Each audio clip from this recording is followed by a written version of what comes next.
Netflix is commemorating the 30th anniversary of one of the greatest days in our nation's history with its upcoming documentary, Oklahoma City Bombing: American Terror. USA Today News can exclusively reveal a trailer for the moving 82-minute film, streaming April 18th. It chronicles what was then considered the worst act of American domestic terror and the resilience of the capital city and those affected by the 168 lives lost.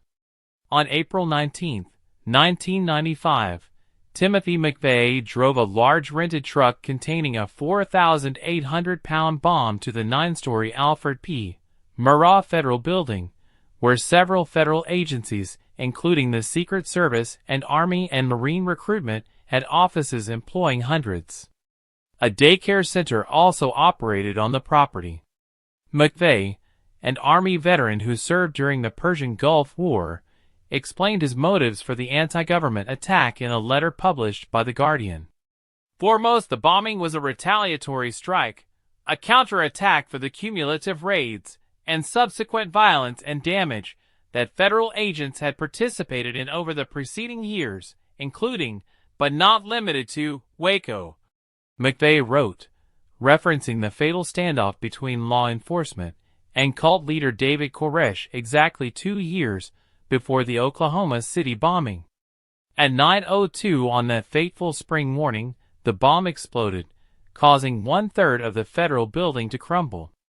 I remember we were having breakfast, Dr. Carl Spengler, who assisted in triage care, says in the preview. And then there was this explosion that kind of rocked us out of our table.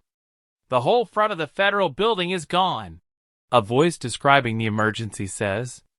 All floors to the roof. Filmmakers reconstruct the events of that morning and the days that followed with people on site during the tragedy and law enforcement officers desperate to solve the case.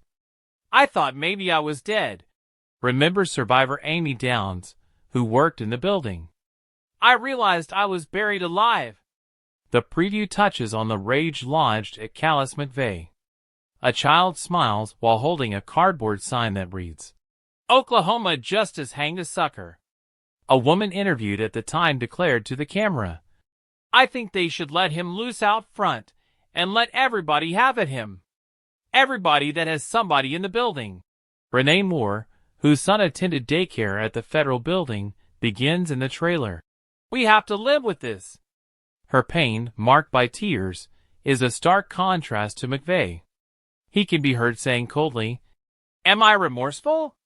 No.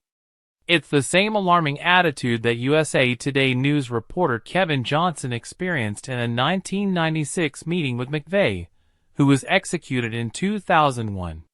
His self-absorption, against the backdrop of such enormous loss, was particularly striking, Johnson wrote. It remained a constant theme throughout the session.